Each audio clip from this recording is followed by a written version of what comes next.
Hello, folks. Welcome to this edition of Al's Joint. I'll be joined again by my co-host Dennis Painter as we take on the Epstein file scandal, and it's piling up on Donald Trump, folks. So as we pay homage to Carla Thomas and G. Wiz this Christmas, let's take the gloves off and let's get at it.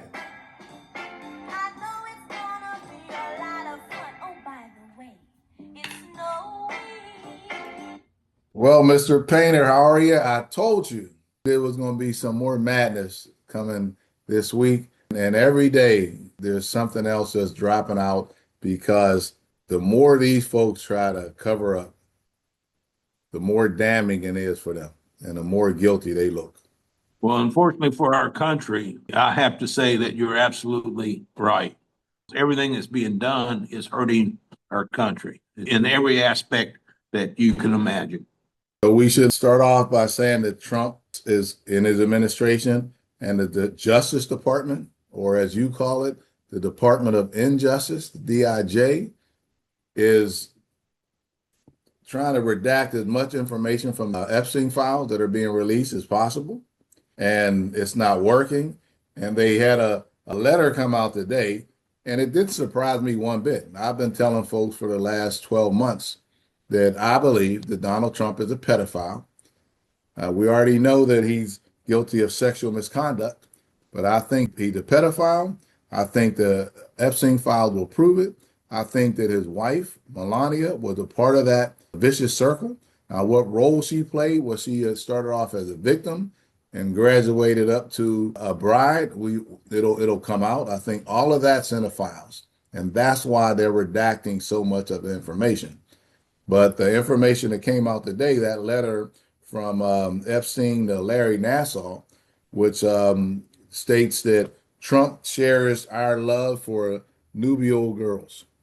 That's as damning as it gets. And to have the Department of Injustice become his attorney and start trying to figure out ways to discredit that, that's not their job.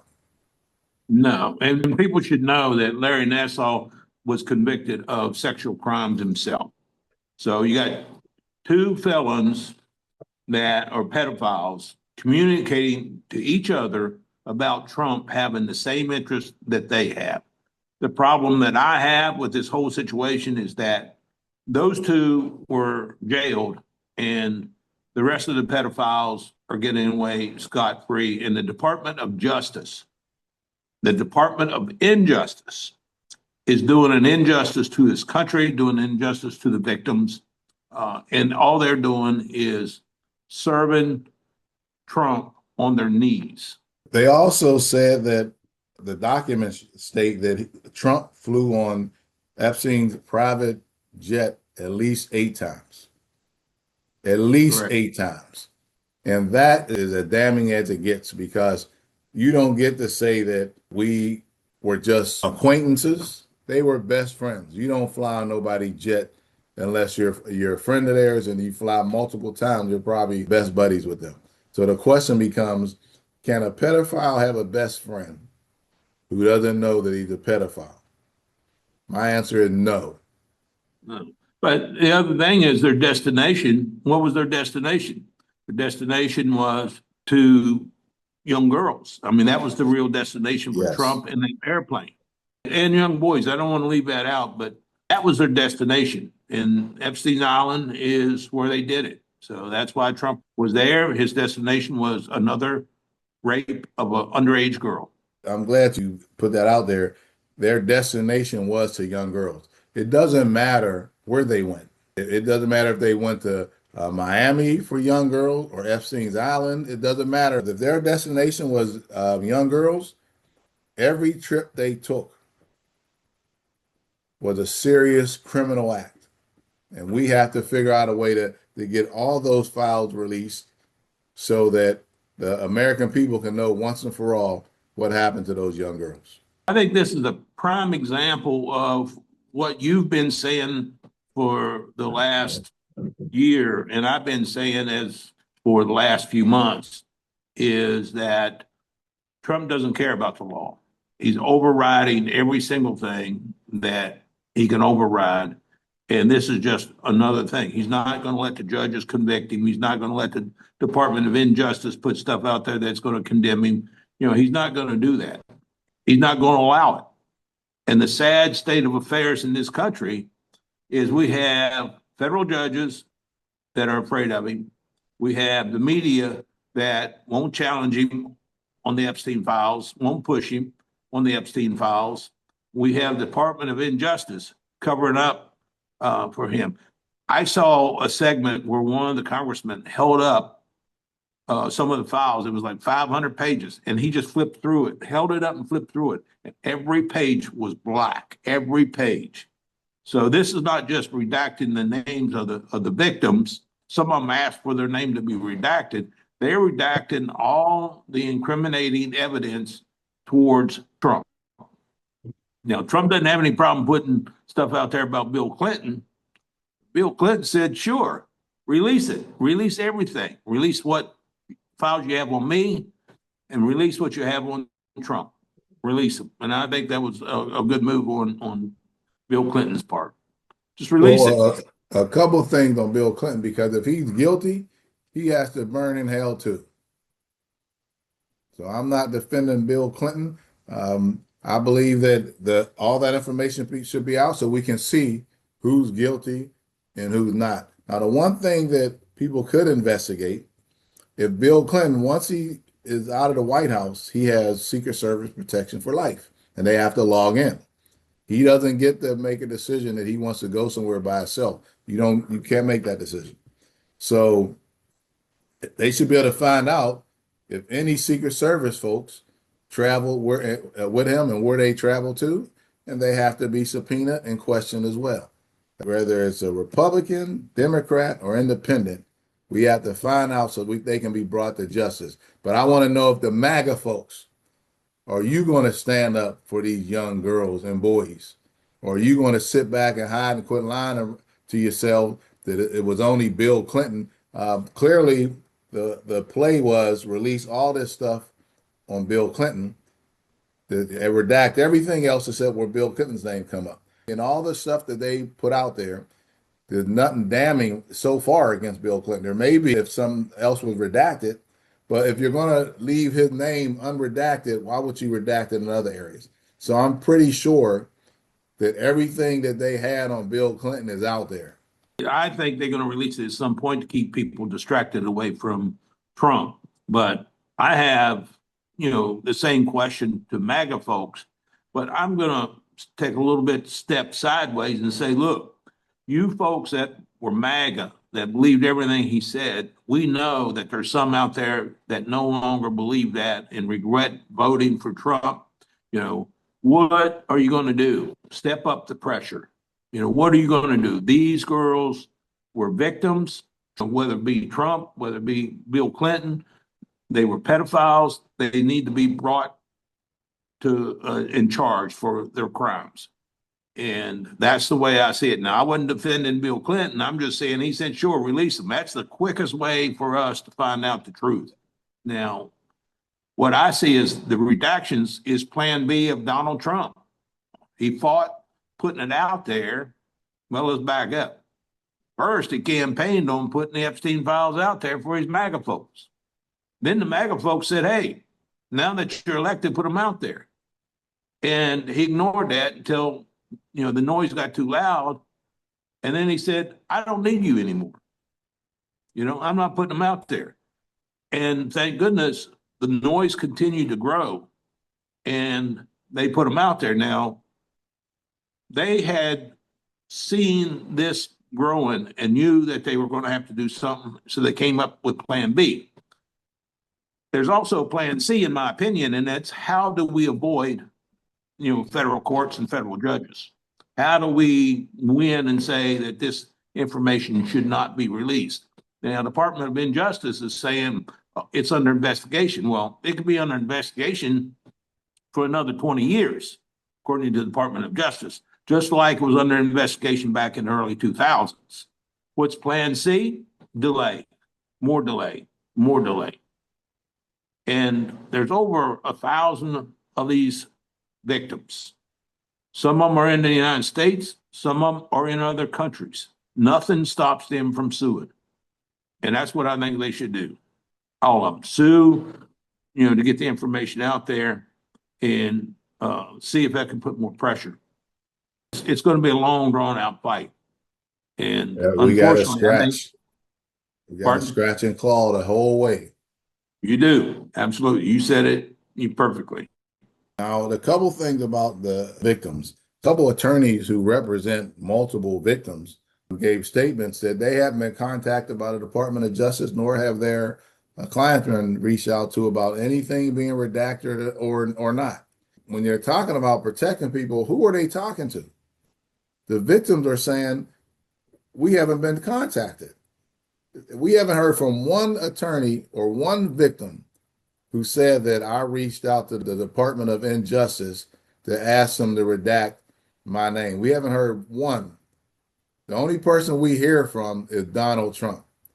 And I did hear some of the victims expressing outrage over the fact that they're finding out after these years that the DIJ, the Department of Injustice, had all this information all this time and nothing came of it.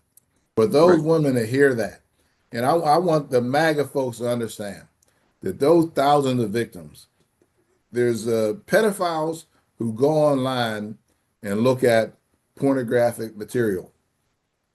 Those folks can be tracked. They should be prosecuted and sent to jail just like anybody else. The folks that we're talking about, the Epsteins, the Nassars, the Trumps, they violated these little girls. They didn't look at pictures. They physically violated these young girls. And that's incomprehensible. Yeah, it is, absolutely. Kash Patel, as FBI director, said he's done more to stop trafficking of underage girls. He's done nothing to do an investigation of those files and put those out in public and arrest anyone. He gets on national TV saying he's done so much, and all he is another puppet for Donald Trump. He's going to do what Donald Trump tells him. The Department of Injustice. Who now controls the Department of Injustice? Okay, it's Donald Trump. The Department of Injustice is going to do what Donald Trump says, and that's to cover his butt. Now, I believe this with all my heart. There will be a shakeup if everything comes out, a shakeup in both political systems. I don't care. We need it as Americans. We need it to have faith in our parties, regardless of whether we're Republican, independent, a socialist, or a progressive. We need that shakeup because we need to be able to trust our leaders. And right now, we don't. Well, Kash Patel is a DEI hire. He's an unqualified son of a bitch. I think everybody knows it. He screwed up the Charlie Kirk investigation. He just screwed up the most recent shooting. And he hadn't done anything to prove that he's qualified. It doesn't matter when you're Donald Trump because you don't care about the law. You didn't care about the law when you were violating little girls and all the stuff you done prior to becoming president, and you don't care about the law now. Well, he's preaching he cares about the law, but you're right. He thinks he's above the law, but he does not see, he being Donald Trump, he does not see anything with the trafficking of underage girls. Now, some of the people that he gave pardons to were reconvicted after the pardon of molesting women and molesting young girls. One of them was 7 years old, 7 years old. And he was the one that pardoned that individual. It, in itself, by itself, would be criminal. And he should be held accountable for that. Well, when you're a narcissist, which he is a narcissist, he doesn't think when he molested those young girls that he did anything wrong. He thought that, okay, he had money, that Epstein had money, Epstein had power, that he was okay, he was safe. If you sat him down right now and showed him pictures and testimony, I'll guarantee he would figure out a way to justify what he did to those young girls. And it might be boys included. Well, first he'd say, it's all fake and you're a terrible reporter, and then go that route. But if the noise got louder, he would end up saying, well, they liked it because that's what he said before. They liked it, they were with him and so they enjoyed it. So to him, in his sick mind, convinced himself that assaulting underage girls, they liked it. Um, he's really, really mentally off. I want to make sure that the MAGA core, because it's down to about 32%. Right. The rest of the country understand. The rest of the country is going to do the right thing. But that 32% of his hardcore folks who don't care if he's a pedophile, they don't care if he's a felon, they don't care if he's a rapist.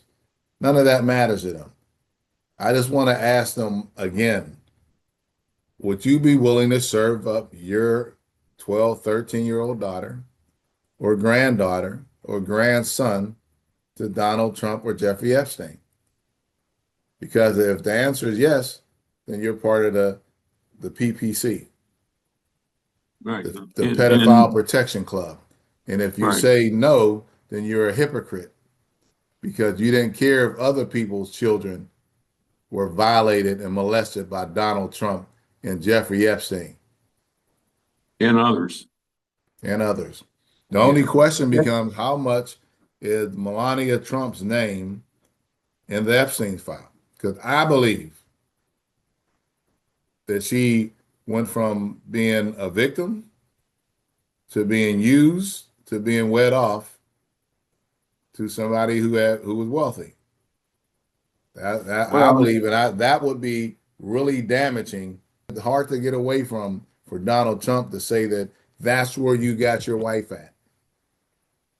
Well, if you look how close they appear to be on TV, she's stone-faced all the time and not happy. I tend to give credit to what you're saying. All right. But let's go back to the 32% MAGA folks, if you don't mind. How many of those are supporting him because they are also pedophiles? Okay. They also have molested young boys and girls. So therefore, they have no alternative but to continue to support him, okay, because they believe in what he's doing. They believe that it's okay to traffic underage girls and boys. And another point, and confuses me out to no end, this turning point, this so-called religious organization has kept their mouth shut on this issue. They have not put any pressure on Donald Trump or the Republican administration. Okay, none whatsoever. That is not religious. Okay. And as we've seen in the last week or so, there's some infighting, which is not unknown to Republicans. They do a lot of infighting because it's all about me, me, me. And everybody wants to be up front. But how in the heck they call themselves a religious organization, conservative, nothing wrong with that, nothing wrong with being religious, nothing wrong with being conservative, but knowing that Donald Trump was trafficking underage girls, okay? They know that. I mean, they know he was a felon. They know the crimes that he's committed. They know he was a rapist. And we have a so-called religious organization that is endorsing him. That is not religion. Charlie Kirk's wife, Erica Kirk, is that her name? Yes. Is already endorsed J.D. Vance for the 2028 presidential election. Now, whether Trump's if you grab a man and run your hands through his hair on stage right after your husband got shot, I would hope you would endorse him. Well, if you look at what happened in this at their convention recently, and there was glowing reports from her about J.D. Vance, and he in turn he was falling all over himself, complimenting her. So I think she's just an opportunist, going from a beauty pageant person to Charlie Kirk. Now she's going to set her stage for the White House. Now, whether it's going to be as first lady or some other position. I don't know yet, but she's definitely on her way if JD Vance runs and wins.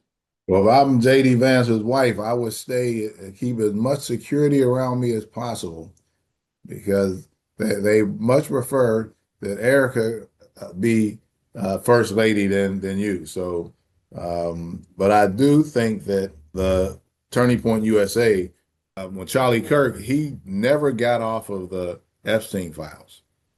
There was two issues that he was pushing: the Epstein files and anti-Israel, and those two things got him killed by his party and his group. That's why the splinter's coming up because his younger members are smart enough to know that. The older ones that Trump knows is sort of on the slower side, education wise. He doesn't have to worry about them. But the smarter ones, the younger, smarter folks have figured this out that Charlie Kirk was sacrificed because he wouldn't move off and get back on the message that they wanted him on. I am anti-Israel. I am not anti-Semitic. And I think that that's where people get confused and they try to paint that broad brush that if you're anti-Israel and their policies and a genocide that they're committing, killing hundreds of thousands of women and children, and justifying it, then so be it. The makeup of Israel population, I believe they have the Jews, there's Muslims, and they have some other 2-3% of other nationalities there. So everybody in Israel is not Jewish. And just because Israel commits atrocities doesn't mean that's a stain on the Jewish people. It's a stain on the state of Israel and their government, how they're governing that country and attacking other countries. So I know Charlie Kirk was pushing that, and he wouldn't get off of it, and he had to go. Right. And I agree with you 100% on that, that the powers that be that wanted to keep Trump in and wanted to keep along the path of creating a dictatorship and getting rid of our democracy had Charlie Kirk killed. If you notice the difference, the alleged attempts on Trump, failed, but the sharpshooter that got Charlie Kirk, was very successful. That's unfortunate. I agree with what Rob Reiner said, that, killing our political opponents is no way that we should be operating. And people in my family were Republican when the alleged attempt on Trump happened. And I was told by one of my family members, I said right out, that's terrible. That's no way for us to be. Now, of course, we're the ones being painted for the violence, but the violence is actually from within Trump. How's Trump going to stay in power if he doesn't threaten people? He doesn't threaten the media. He doesn't threaten the Department of Injustice. He doesn't threaten the federal judges. How is he going to stay in power? How is he going to stay in power, in midterms, if we have the midterms? Okay. How's he going to stay in power? He's not. So he's going to do something that's going to interrupt, if not delay or eliminate the midterm elections. And we're going to be thrown in a whole another direction, disarray. So. Well, I know that the distractions are going to increase. He's doing everything from changing the name of the Kennedy Center, building a battleship that the Navy says we don't need, put his name on it, the SS Trump. It probably looks to go and try to find little girl ships to try to run up on. That's probably what the intent of his battleship will be. But I just think that the American people needs to wade through all the noise, right? Because what he's trying to do is figure out a way to distract you from the Epstein files, because that's going to derail the midterms for him in a major way, and it's going to make him a lame duck president, right? I would hope that some of these newscasters will quit being cowards and quit trying to throw him a lifeline. Their statements are, we got all this information from the Epstein file or the information we got, but none of it indicates that Trump done anything wrong. We can make up our own mind. Shut the hell up. Tell us what you found. Show us what was released, and let the public make up their own mind. And quit being freaking cowards to this guy. Well, they can release it all, and if it's all redacted, then, I mean, I agree with you. I mean, there should be more pushback from the media. Where does the Department of Justice get the right to redact every single page and cover up, the Trump administration? Now, this is a cover up of the Republican Party too. All right. Trump's going to die one day of old age, just like I am. Okay. This is something the Republican Party is going to wear for decades to come. All right. It's their responsibility. They are endorsing pedophiles. Okay. Completely.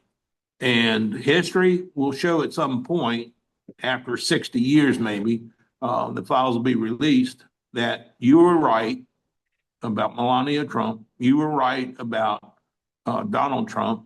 You were right that this goes, far deeper than anyone could imagine. But we don't want to wait 60 years. Justice should be swift. That's where the scales of justice are supposed to be, and that's not where they are now. There are no scales of justice for those victims. Yeah, I had some of the far right nuts tell me that, where's the proof? And I tell them, I'm not wasting my time. I can show you a picture and video and you'll deny it. And they said that I would get sued. Tell him to sue me. I'm saying that the evidence says that he's a pedophile. We already know that he's guilty of sexual misconduct, and one judge declared it rape. And those girls, they're grown now, but the only thing I can see in my mind is those little girls' faces when they're being manipulated and then they're being thrown out into the world, having been violated without getting any help. It's hard for me to comprehend people supporting it now.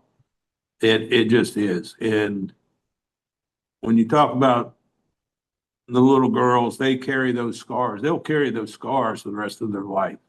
Okay, now, of course, one of them committed suicide. She wrote a book and then committed suicide. But those are horrible scars. And there's two types of scars that people carry. Those are the ones, the physical scars, easy to see. How'd you get that scar across your forehead? Or, how'd you get your fingers cut off or whatever? But the mental scars, they go deeper. They go all the way inside of you.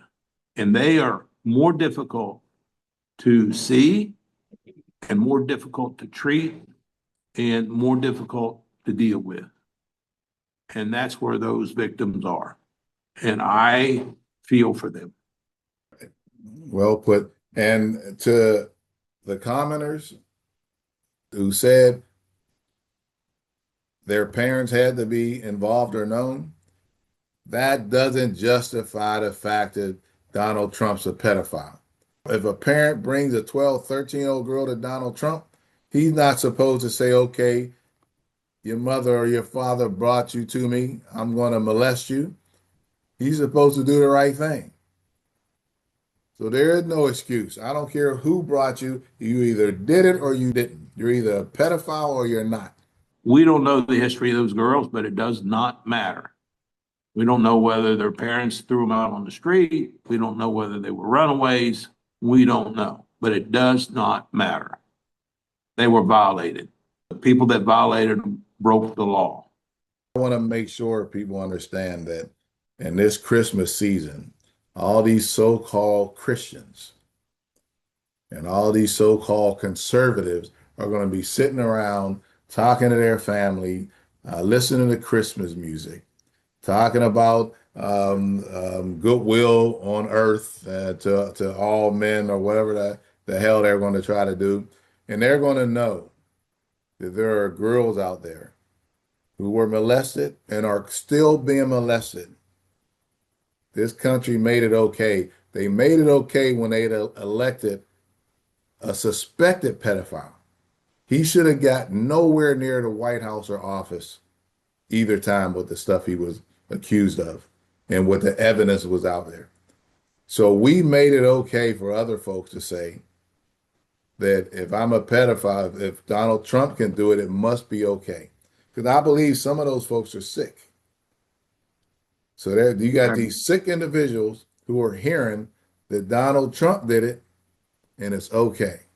And people need to realize as well that trafficking of underage girls and boys is a huge business in the United States of America. And who's to say that Donald Trump isn't sitting on the board of that trafficking business or making money from it? All right, it's a huge business and it needs to stop. Is the Department of Injustice protecting that business? That's how I see it. And then the people sitting around, singing, Christmas songs and all that stuff and thinking about work, Christ being born, if they are not recognizing that they got their head in the sand and they're allowing these pedophiles to run free, then they're feel good Christians. They're not real Christians. Okay. And the Christmas music and all of that is just a diversion to make them feel good. And they need to go and look in the mirror and tell the truth. If I'm a true Christian, if I believe in the word of the Bible says that to help those who can't help themselves. And that's where we should be, is helping those and those women. And if you're a true Christian and those in Turning Point and all the churches in this country, regardless of your particular faith, if you believe in a greater power, that all people should be treated with dignity and respect, then you should be doing something. Otherwise, you're a fake. You're a fake Christian. And unfortunately, we have a lot of them running around masquerading as true Christians or Muslims or any other religion, because we have a lot Right. of fake folks in all religions. And what the hypocrisy angers me. And I hope their New Year's resolution is to eradicate pedophilia in this country and to do it no matter who is behind it. You don't get a pass because you got elected president. You don't get a pass because you're the first lady. It doesn't work that way. Or if you're an ex-president, you don't get a pass. If you're guilty, you need to be prosecuted to the full extent of the law. Well, I've said this before, and I think people need to look at it. If they're going to talk about New Year's resolution, I believe that when we leave this earth, and we all will at some point, different times, when we leave, we should leave it better than we found it. Those people sitting on the sidelines, not saying a word about Donald Trump violating these underage girls and boys, is not leaving this world a better place than they found it.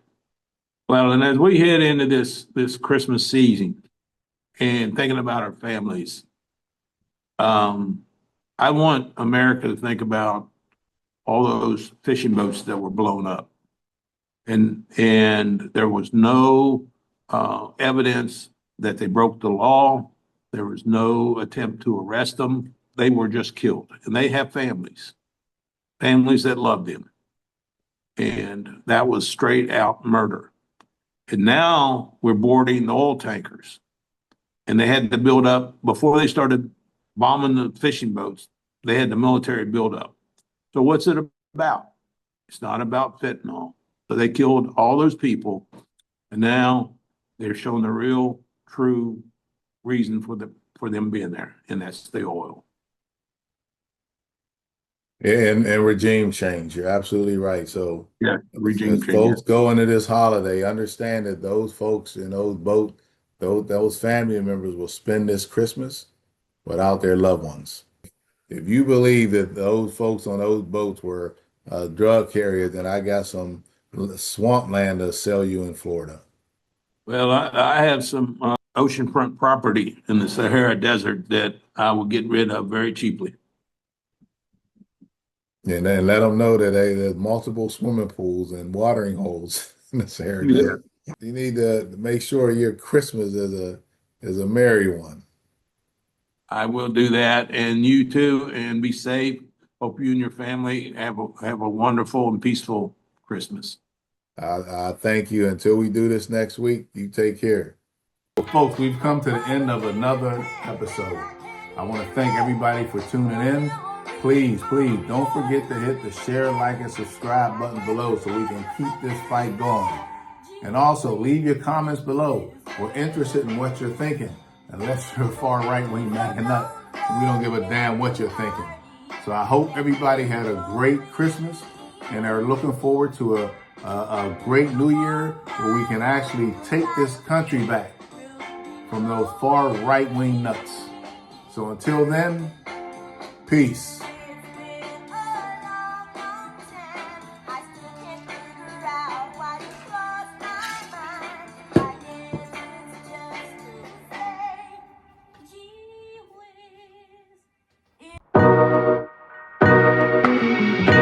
This segment of Al's Joint is brought to you by JPAC Trucking.